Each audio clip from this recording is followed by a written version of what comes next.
So good evening, everybody, and welcome to a very special event. We have Elyssa Warkentin from Canada presenting her wonderful new book, The Ghost at the Window. I'm not going to steal any of her thunder and tell you anything about the book just yet. We'll be introducing Elyssa in just a second. I'm going to be doing a little introduction to MX Publishing and Orange Pip Books. My name's Steve Emmets, and I'm the founder of MX Publishing. We're going to have a live reading from The Ghost at the Window, and then we're going to go into an author Q&A. So for those of you that have joined, you can pop in the chat window the country and the city that you're from, and there's also a Q&A window. So if you could start to populate the Q&A window for questions you would like to ask Elyssa, that would be wonderful as well. So you should be able to see those on Zoom.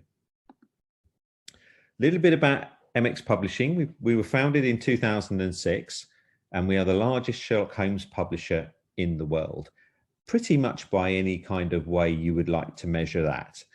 We have more authors, so we have over 150 people that have written Sherlock Holmes stories for us, and we have over 500 books now out in print and different formats. If you add up all of the different formats and all of the different units in all the different languages, I think we're a little over 2 million books out there. We do print, we do ebooks. Big growth area for us is audiobooks. We've done some art and we've done some merchandise as well. We founded Orange Pip Books back in 2019, and it really was the brainchild of a lovely lady called Nico Vaughan. And it's a new imprint and brand really for us to bring Sherlock Holmes to an even wider audience than we've been achieving with MX Publishing. With the traditional stories, obviously they're set in the Victorian era, so they had a very narrow scope in terms of their character base, because that's really what the character base was at the time. So what we've been able to do with Orange Pip is bring an alternative to the traditional stories, including LGBTQ+ and also BAME characters as well. So here are some of the titles that we've been able to launch in the first year and a half. Some wonderful books there. Bob Madia and Claire Danes' Hunting of the Narc, really fantasy type. Little bit controversial from David McGregor, the series where Irene Adler and Sherlock Holmes are romantically involved. We've got some young adult comic fiction with Violet Holmes and the Agents of Hive, and a really fascinating novel by Dorothy Ellen Palmer. It's also Canadian, which released earlier this year, Wiggins, Son of Sherlock, which is, we think, one of the first books to feature a major character with a disability in terms of a Sherlock Holmes story. A little bit about MX. We are a social enterprise, so everybody that works for MX we're all volunteers. And we have 3 major causes that we support around the world. In the UK, we work with Stepping Stone School. In Kenya, in Nairobi, the capital city there, we work with the Happy Life Children's Home.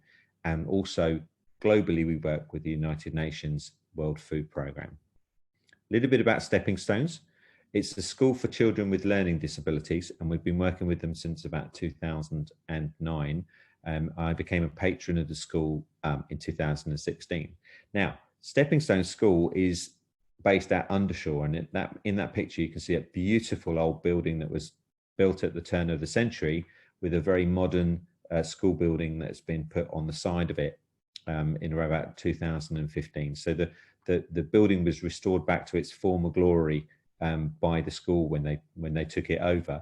And it's famous because that's where Sir Arthur Conan Doyle lived. And he obviously was the creator of Sherlock Holmes' character, but he wrote Hound of the Baskervilles and a number of the other stories in that very house. And I've been very privileged to actually sit at the very desk where he wrote those stories in the study. So it's a beautiful place. If you get a chance to visit it, it's in just south of London in the UK.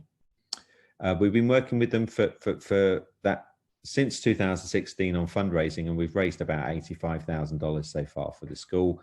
It's enabled them to do lots of the projects which their educational funding can't do. So interestingly, just before the pandemic, we actually funded a Zoom room for them to enable them to do events and communicate around the world. And it's been extremely useful for them under the pandemic. Happy Life Children's Home is a really wonderful passion project for us. It's a baby rescue project in Nairobi in Kenya, and we've been working with them for the last 9 years.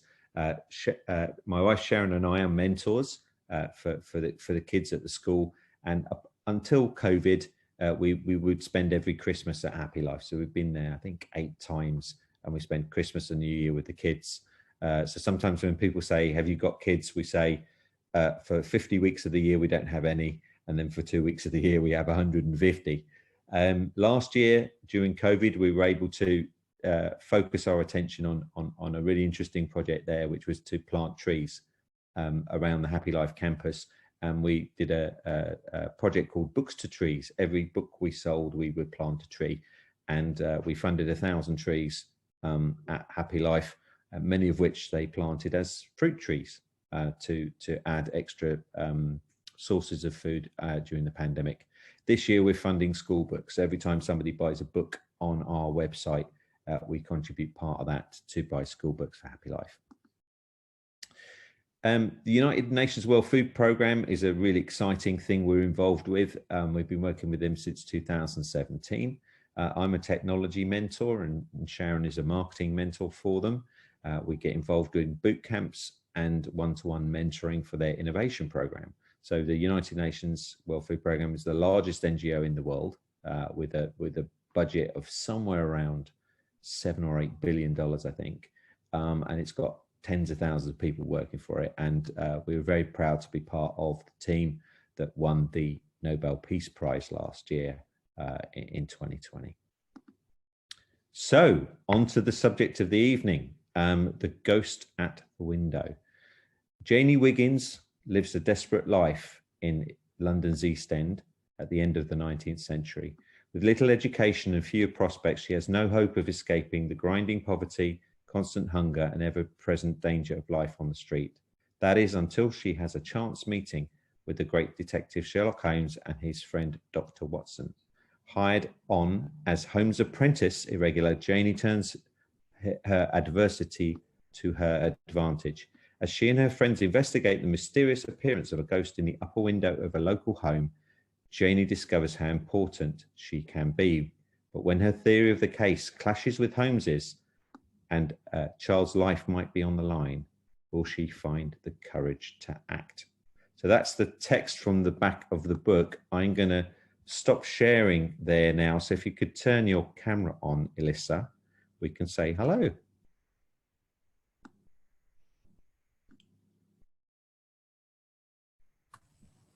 And there we are. Hi. Hello. Good evening. How are you? I'm very well, thank you. And what's the weather like in Canada? It's a bit rainy and cloudy, but it's okay. We need the rain. I think you could have said it's a bit British there. It is a bit British today, yes. Well, you get it just today, but we get it all the time. We're a bit British all the time with our weather. So why don't we go dive straight into the reading? And while you're doing your reading, and just a quick reminder to all of the people in the audience, if you could fire your questions into the question and answer window. I see there's already some landing in there. That's great. If you could fire those in, and then when we go to the Q&A at the end there, then we'll have some to get started with. So that's wonderful. But over to you, Elyssa.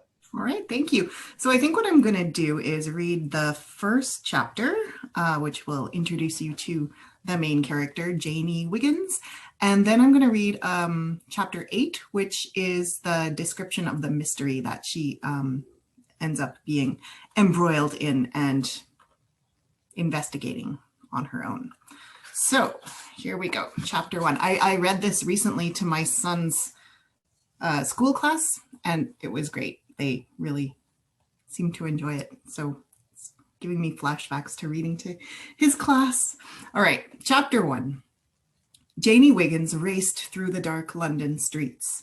The trickle of light let off by the thin crescent moon was veiled by clouds, and in the absence of lamplight, she could barely see a foot in front of her face. The lamplighters had not yet made their way through the maze of East London streets, but Janey had lived in the neighborhood for all of her 11 years, and she knew it like the back of her hand. Janey was a tall girl for her age, with plain brown hair tied back with a simple ribbon. She was growing so fast that her dresses were always a little bit short, worn at the elbows and fraying where her mother had taken down the hems. She had quick brown eyes that flashed speedily between mischievous smiles and fits of temper. Panting now, she flew across the cobbles. Her feet pounded and her legs pumped hard, muscles burning with the strain. Quickly, she dodged through an archway that stretched between two dingy buildings and plunged into the inky blackness beyond. She crouched down behind a row of rubbish bins, wrinkling her nose. The stench was overpowering, rotting vegetable scraps and worse, the leavings of the businesses that inhabited the surrounding buildings that were too rotten to even appeal to the starving animals that frequented the alleys. But it was her best bet for safety. She withdrew further into the darkness, pressing into the bin beside her to make herself as small and invisible as possible as she tried to catch her breath. For a moment, there was silence. Janey heaved a sigh of relief. That had been a close call. She'd been out playing in the streets with her friend Rose, like they did every evening, but this time she'd allowed herself to be distracted by the grumblings of her empty belly, and then had been lost in daydreams of extravagant meals. She was a daydreamer by habit, but this time it had been dangerous. They'd almost been caught by the Vigilance Committee thugs who patrolled the streets after sundown, acting like they ruled them, like they could decide who had the right to use them and when. Rose had dashed off down the street at the sight of the group of swaggering men, and Janey sprinted away in the opposite direction, hoping the gang would give up on the idea of pursuit.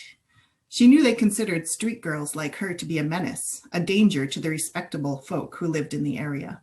Somehow, respectable always seemed to mean rich to people like this. Janey wasn't sure what they'd do with her if they caught her, but she knew it wouldn't be pleasant. They'd treat her like a criminal, probably, just for being out in the street after dark. A pickpocket, or something worse. Her face burned at the thought. She sagged against the bin. She was still hungry. She'd had her milk and bread with her mother when they'd risen that morning, and a cup of weak tea, too, but there was nothing else in their cupboard. Her mother had hugged her apologetically and taken up her basket to walk the 3 miles to Covent Garden to sell flowers with the other vendor women. When I return, I'll stop at the corner stall and we'll have a meat pie each, she had promised Janey, kissing her cheek. Janey had kissed her back and smiled. Good luck then, mother. But at that, her mother had only sighed. It's not luck that earns our bread, Janey. It's hard work. That's something you'd do well to remember. She was always pestering her to take up odd jobs and earn some money. Now, in the still darkness, Janey's stomach growled again at the memory of her mother's promise. Soon, she told herself. It's almost dinner time. Just a little longer. Suddenly, she sat up straighter. Her keen ears picked up the sound of boots on cobbles. Were they coming nearer? She strained to hear. The footsteps had slowed, but they were definitely coming closer. Closer. Closer still. Janey held her breath. She saw a figure outlined against the entrance to the alley. It paused for a moment, and soon it was joined by several others. Did you see which way she went? A voice asked, lowly. Her blood froze in her veins. She knew that voice. It was Mr. Crawford, the chairman of the Vigilance Committee and the cruelest of the gang. No, I think we lost her, another answered. Mr. Crawford cursed under his breath. Let's hope the little street rat makes for the sewers where she belongs. The men surrounding Mr. Crawford laughed. It almost seemed to Janey that they were looking straight at her, even if she knew it was too dark in the alley for her to be seen. After a moment, they moved on, hurrying away down the side street. Janey waited a minute, then burst out from her hiding spot in a sudden explosion of speed. Without a backwards glance, she raced out of the alley, turning in the opposite direction, making for the busier commercial street just 100 yards away. She was close, so close to the street that she could hear snippets of conversation as people passed up and down, could hear the clip-clop of horse hooves as cabbies carried wealthier Londoners through her poor neighborhood and home to their comfortable beds and well-stocked pantries. The single room in which she lived with her mother was on the other side of this street, just over the baker's shop that stood at the corner of Commercial Street and New Road. If she could make it to the side entrance of her building, she would be safe, and her mother would be home. They would eat and talk about their days, and maybe, if Janey were very lucky, her mother would have brought home a newspaper that they could read together by the flame of a single candle, huddled in the small bed they shared. Janey loved to read, but it was rare that they could afford even the small expense of a newspaper. Her heart pounded. She was so close to home that she could almost smell it, the delicious baking bread that wafted up into her room every morning, the laundry that hung drying in the winter sun. Ahead of her, the warm streetlights on Commercial Street had been lit, and the light spilled out, calling to her. She was almost there. And then, with a sharp cry of victory that seemed to come out of thin air, a hand shot out of the dark and latched onto Janie's arm, stopping her dead in her tracks. That's the end of chapter 1. So without giving away too much, Janie has a run-in with the vigilance gang, with the son of Mr. Crawford. She escapes. She spends time with her friends. She thinks about what she's going to do now that she's not in school anymore. How can she make her way in the world? And she, one night, has an encounter with 2 strange men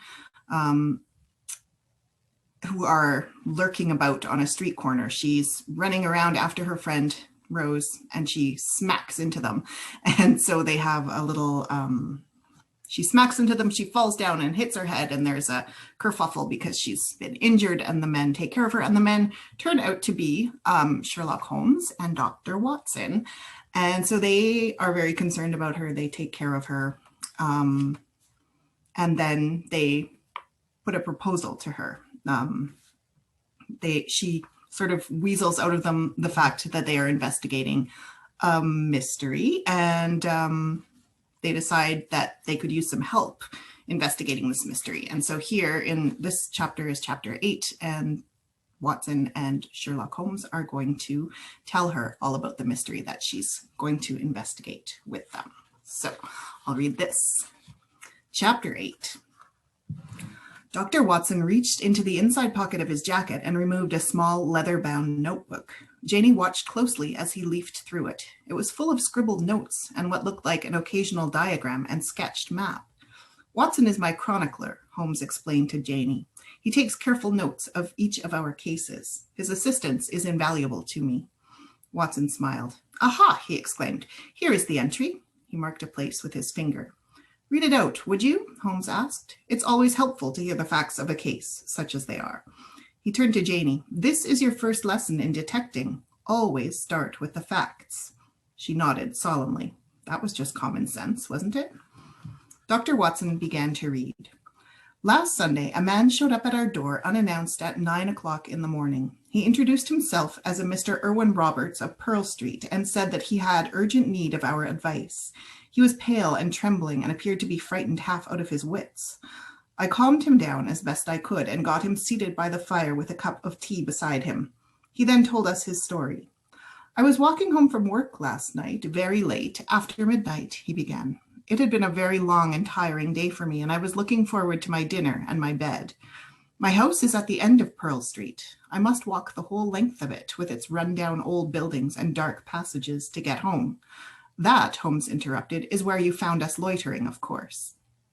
Watson continued. I always hurry down that street, Mr. Roberts said. It's a dark and lonely stretch. If one is given to imaginings, well, he shuddered. I hurried then and tucked my head down and thought of my cozy home waiting for me just a few minutes away. Gentlemen, I promise you that I don't know what it was that caused me to stop halfway down the street. It was as if I had been called by a silent voice or touched by an invisible hand. In any case, I stopped dead in my tracks, right where Selby Passage branches off of Pearl Street. At that instant, the moon came out from behind a cloud, and I turned my face up to look at it. As I did, I suddenly became aware that a face was watching me out of one of the upper windows of the building facing me. I don't know what it was about that face, Mr. Holmes, but it seemed to send a chill right down my back. I was some little way off so that I could not make out the features, but there was something uncanny about it. I moved quickly forward to get a nearer view, but as I did so, the face started up and disappeared so suddenly that it seemed to have been plucked away into the darkness.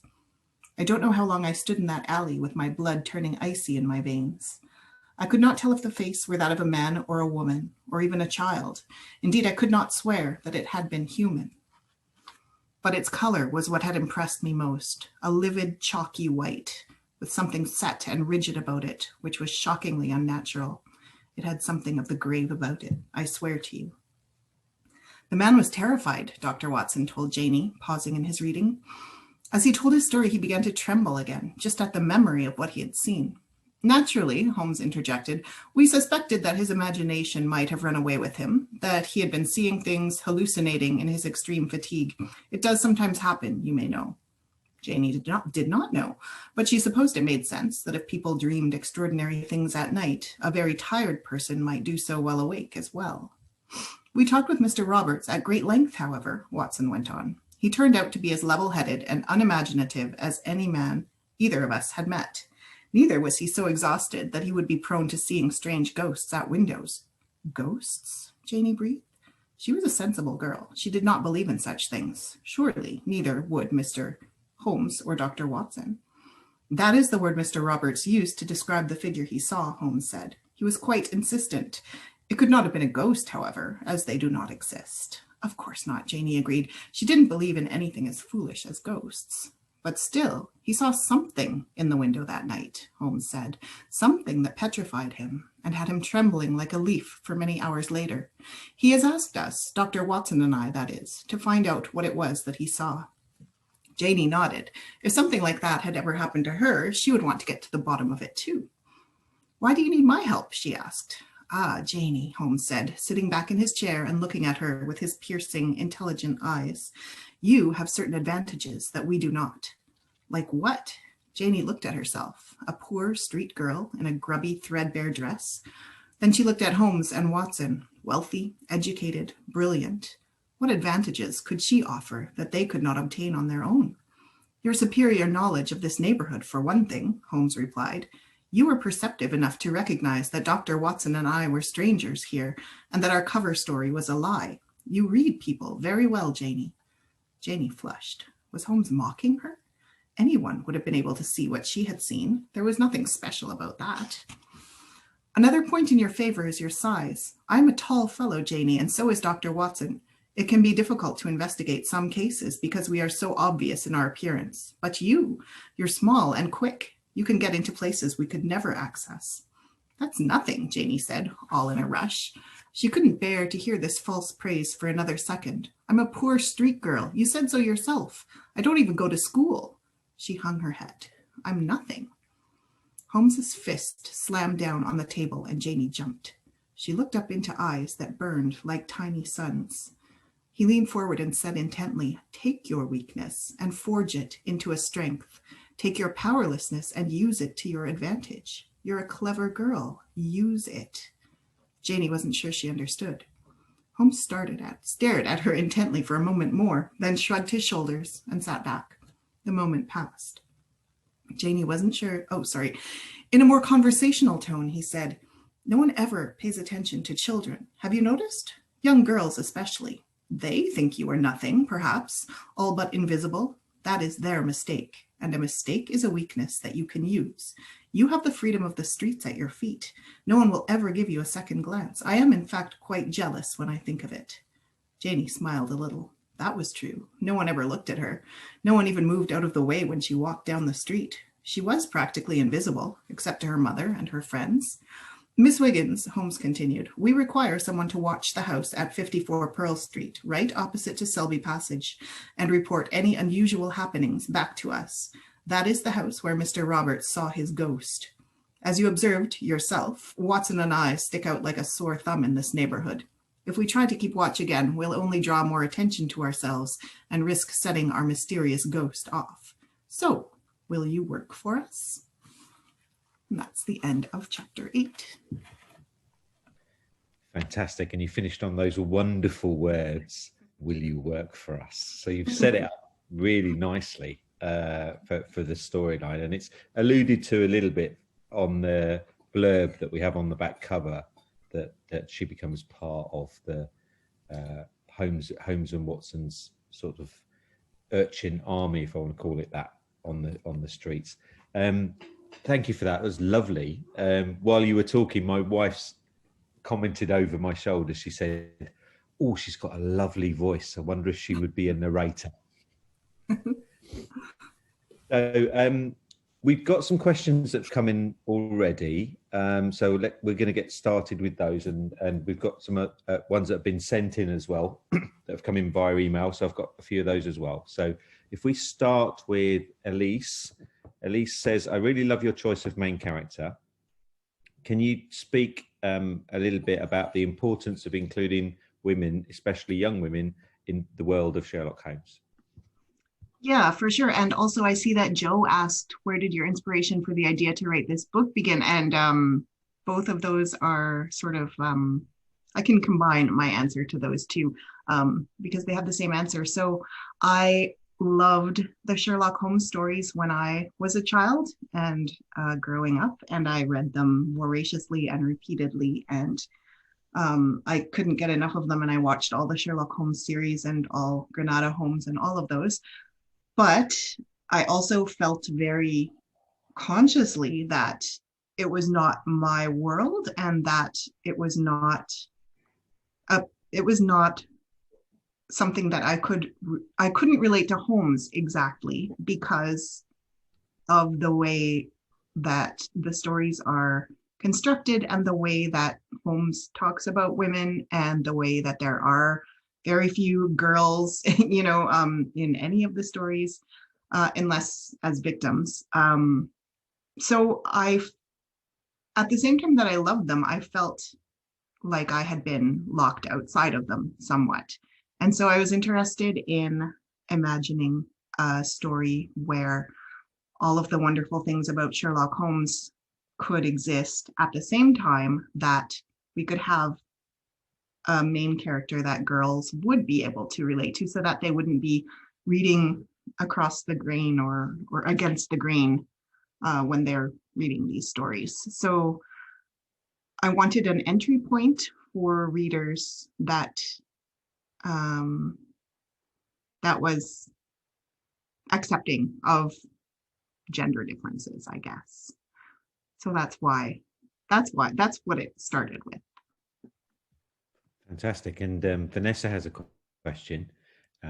Thank you, Elyssa. Congratulations. Was bringing together the possibly supernatural and the very rational goal that guided you with this one? Oh, interesting. It actually wasn't overtly. It's a little bit based on the Sherlock Holmes story called I think it's The Adventure of the Yellow Face, or The Case of the Yellow Face, or something like that.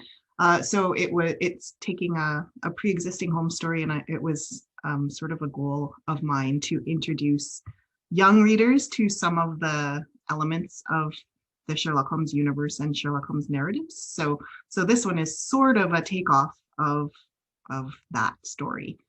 That was what I was thinking of more so than supernatural, I think.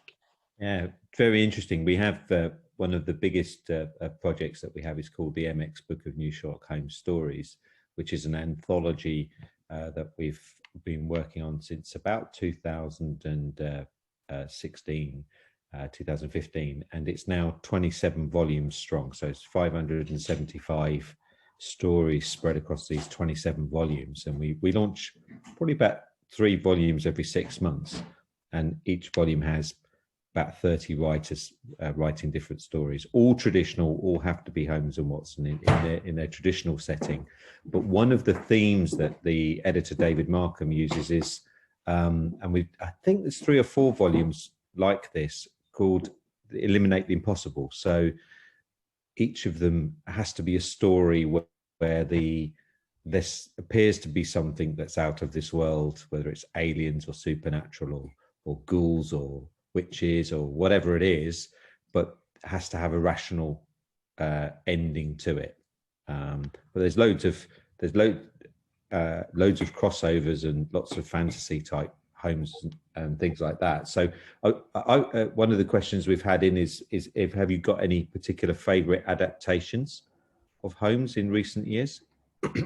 My number one favorite probably will always be Granada Holmes with Jeremy Brett, which I think is not an unusual answer. That one I remember watching with my dad when I was a kid, and it was my entry, I guess, into into Sherlock Holmes narratives. I actually don't even remember if I read the stories first or watched Granada Holmes first, but that was certainly the first. Yeah, we've one of our bestsellers of last year was Jeremy Brett Playing a Part, which is a biography, performance biography of his entire life and everything that he did. And there was a section within there that was basically 100 pages long. So the book is 460 pages, but 100 pages long, just about that Jeremy Brett series, Granada series. And it was so popular that we had to release those chapters as a separate book. So we released that as a book called Jeremy Brett is Sherlock Holmes. That's gone on to be very popular with the fans. He's got massive fan base around the world, Jeremy Brett, for sure. Are there any other genres that you like? Most of the authors that we have write Holmes, but then they also write something else. Do you have a secondary stream or maybe even more? I really like variety. So my previous novel was historical fiction, and it was epistolary, and it was for adults, not for children. So and I love the epistolary form, which is it's not a genre, but I really love writing epistolary work. So I like that. And then I mostly write, I'm not a full-time professional writer. I mostly write to keep myself entertained, I guess, and challenged. And so writing the same thing several times doesn't necessarily appeal to me. So I've written an epistolary novel. I've written this novel for children, and I'm now toying a little bit with the idea of a memoir, I guess, sort of a personal nonfiction memoir. Yeah, I don't know. I can't talk about that too much because it's a work very much in progress. But yeah, I like toying with different genres. By the way, professional writers are as rare as professional actors or professional soccer players. Yeah. It's incredibly hard to be at that. And you can't write Holmes to do that either. You have to be doing modern crime fiction. Very interesting that a lot of people say that Conan Doyle really was the father of the modern crime fiction genre. So crime fiction is the biggest genre in the world, and it can be traced back to him. So the deductive reasoning, for example, was first seen in the Conan Doyle stories, which is really, really interesting. Couple more questions, and if anybody else has got any questions, please pop them in the question and answer window. But we've got two more here. One is, have you got any advice to any aspiring authors? So particularly as your book is, I think it's got great appeal for adults as well, by the way. I really, really enjoyed it, and I'm advanced in years, shall we say. But a lot of people that can read the book are going to be young, and they're going to get inspired to write. What advice would you give them? I think just do it. People tend to be very concerned with publication and writing to publication, and I think that can be effective for some people. But I think writing to please yourself and to tell the stories that you are interested in reading, and to tell the stories that you are invested in and that you are passionate about. Thinking about that instead of thinking so much about readership and publication, I think write your story first, and then whatever happens next will happen. So actually, for example, this book, I wrote it about 8 or 9 years ago. I wrote it, and I assumed that there would be absolutely no market or no interest for it at all. So I wrote it ages ago, and then I just put it in a drawer and sort of forgot about it. And then I saw, I guess last year, that Orange Pip put out a call for books 4 children that were about Sherlock Holmes. It was like this long list of things, and I just happened to have a manuscript that fit all of the things in the call. So I was like, huh, it sort of fell into my lap that this very appropriate publisher came up. So just write a lot and see what happens. That's my advice. Oh, and also find other writers. Also find other writers to talk about writing. Yeah. I mean, that's a great thing. I think one of the few positive things that's come out of the pandemic has been the proliferation of groups and the ability, people getting together on Zoom and people getting together online around writing, and that's great advice. A number of our authors share that same point about just write, and get a blog, start blogging, start writing, chuck it up there, fan fiction, do just get it, just churn out the writing, because some of it will be great, some of it will be terrible, but some of it will be great mixed in there. And I think the nice thing about the modern world, and one of the reasons why we love the Orange Pip project, is the fan base will decide, right, what is good and what is not good, and what they like and what they don't like.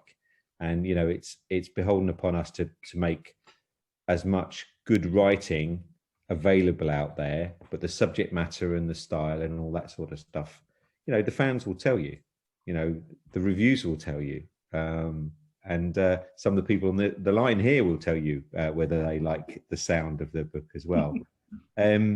Broader question from Elise. Many people have a pretty clear idea of who Holmes should be, and many people feel he should be almost anything. Do you think the Holmes mythos is, for a lack of a better term, infinitely flexible, or are there any limits around the character? I'm trying to think of what a limit would be. I think it's limited only by the writer's imagination and what the writer does with the character. I mean, I suppose at some point it would be unrecognizable, but where that line would be, I'm kind of interested now. I'm kind of interested. There's so many adaptations and so many different Holmes. Maybe the kernel of it is his intellect, I guess, and deductive prowess, and maybe sort of I was going to say unemotional qualities, but that's not even the case in many adaptations now. Yeah, that's a good question. Yeah, I don't think sometimes you read maybe some fan fiction or something where you feel like the Holmes is out of character, but obviously it's not out of character for the author. So yeah, I don't know. It's interesting. We've got a book coming. The Secrets of Baker Street, I think it's called. It's coming out shortly. We're just putting the final touches to it. The next Orange Pip, and it's Holmes and Watson are women. So, but they disguise themselves as men. They're a couple. So that's going to be pretty controversial, I would assume. The Japanese adaptation, which was quite brilliant, was Holmes and Watson were both women in that adaptation. That's right. That was very well received. It always amazes me. I did an interview with a chap called Peter Verbeeker last month, and he was asking me about that same question: what are the boundaries and where should it go? And I said, well, I don't think there's too many. I think the inherent goodness the inherent principles of Holmes is one thing I think most people keep in that adaptation. Deep down is a good guy. He might bend the rules, but he has that moral compass, I think they call it, in there. But what always amuses me is what the fandom gets worked up about. So Enola Holmes, okay, so you've got Enola Holmes adaptation, fantastic, really enjoyed it. Lots of people really enjoyed it, and it's brought Holmes to a whole new generation, new movie coming. What did the fandom get upset about? Henry Cavill's too handsome. everybody went crazy. He's too handsome. Holmes can't be that handsome, right? If anything, Watson's the handsome one of the two, because he's multiple wives and all that sort of stuff. So it's interesting what the fandom gets fed up about or annoyed about. There's some obvious ones like the Will Ferrell movie, which was just, really sort of very crazy slapstick. And a lot of the fan base didn't like that. Donald has asked a wonderful question. Thank you, Donald. Where can we buy the book to support you? So you've got a couple of options there, Donald. You can go to the MX Publishing website and you can get it right now. And we'd love you to do that, because then part of the cost of the book goes to the Happy Life Children's Home to fund the school books there. But you can also pre-order it from any of the major online bookstores. And we hope to have lots of different formats of it coming in the future. I think we'll probably finish on final question, is the one that Sheila has put in here, which is a brilliant final question. Are there more adventures coming? Are we going to see Janie? Are we going to see Janie again? Such a nice question. And actually, when I read the book to my son's classroom, at the end, I finished it and they were like, sequel, sequel. They started chanting. So I don't know. And they actually came up with all these ideas. Write about this. Now Janie does this. They have lots of ideas. So possibly. We'll see. In the past, writing part 2s or sequels has been a little bit challenging for me, because I often feel like I have completed the task that I set out to do, and returning to it feels, I don't know, regressive or something like that. But maybe there are ways I'm thinking about it. Yeah, we had one of our previous books is Lestrade, an Orange Print book. The title is called Lestrade, and the author answered that question with, "I'll probably pick another one from the policeman of the time and do another character." So maybe you could do another irregular. So you've done Janie, and maybe you could go do another irregular. That's true. So all that remains is for me to thank you so much, Elyssa, for a wonderful evening. I hope everybody online enjoyed the evening. I think we will be sending out the link to the recording to everybody, so you'll be able to watch it back again. And I look forward to a sequel. So I'm going to sit here and start chanting, I think. Sequel. Thank you. It's been wonderful talking to you, and hope to see you again very soon. Thank you. And thank you, everybody, for coming.